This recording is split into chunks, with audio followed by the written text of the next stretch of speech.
एक गांव में भोला नाम का एक व्यक्ति भगवान राम का भक्त था। वह दिन रात राम नाम जपता रहता था। जो भी मिलता उससे राम नाम की महिमा सुनाने बैठ जाता था।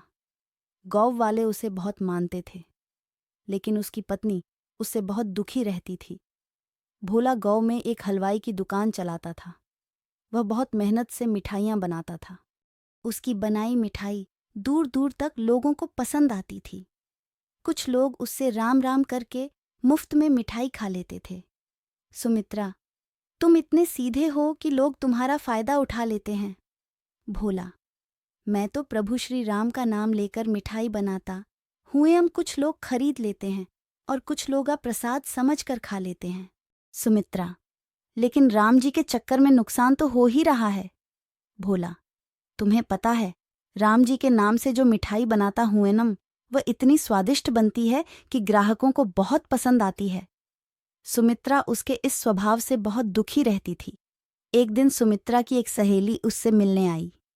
सुमित्रा, बहन, मैं तो अपने पति से बहुत दुखी हूँ एन। वे तो कुछ समझते ही नहीं कि दुकान कैसे चलती है। सहेली, एक काम कर, तू उनकी दुकान को संभालना शुरू कर दे। कुछ दिन तू उनसे कह कि वे मिठाई बनाएं, बेचने का काम वह स्वयं करेगी। ऐसे में नुकसान नहीं होगा। अगले दिन सुमित्रा भोला से कहती है, सुमित्रा, सुनो जी, आप आज से मिठाई बनाओ, मैं दुकान पर मिठाई बेचूंगी।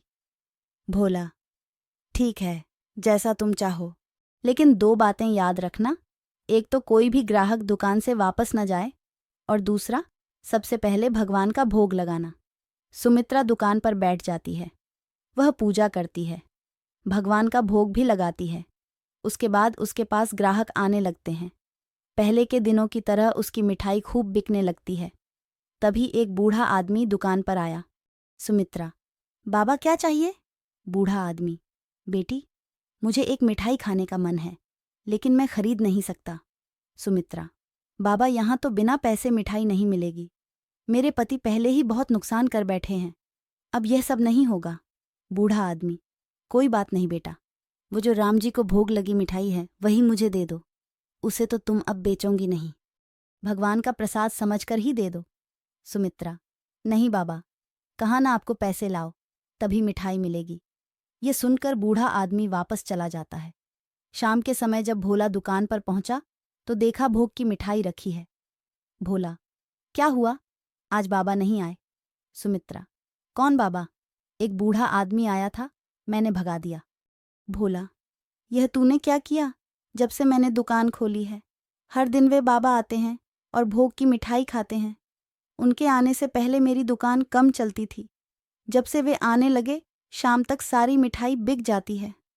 सुमित्रा, तुमने तो न जाने कितने लोगों को मुफ्त में मिठाई खिला दी, अब यह सब नहीं चलेगा। अगले दिन वह बूढ़ा आदमी नहीं आया। पूरे दिन सुमित्रा दुकान पर बैठी रही, लेकिन सारी मिठाई रखी रही। कोई ग्राहक नहीं आया। इसी तरह कुछ दिन और बीत गए। सारी मिठाई फेंकनी पड़ी। घर का खर्च भी चलाना मुश्किल हो गया। हार कर सुमित्रा ने कहा, सुमित्रा, मुझे लगता है आप ठीक कह रहे थे। आप जल्दी से जाकर बाबा को ढूंढ लाइए, नहीं तो हम भूखे मरने लगेंगे। भोला, अब कहाँ मिलेंगे बाबा? सुमित्रा रोने लगती है। अगले दिन भोला दुकान खोलता है, भगवान राम का भोग लगाता है। फिर दोनों एक डिब्बे में मिठाई लेकर मंदिर पहुंच जाते हैं। भगवान श्री राम के चरणों में मिठाई रखकर भोला कहता है, भोला, प्रभु, आपने आना बंद कर दिया। सुमित्रा, ये आप क्या कह रहे हैं? भोला, ध्यान से देख श्री राम की मूर्ति को। सुमित्रा मूर्ति देखती है तो उसकी आंखों से आंसू बहने लगते हैं, क्योंकि मूर्ति के अंदर उसी बूढ़े आदमी की झलक दिखाई दे रही थी।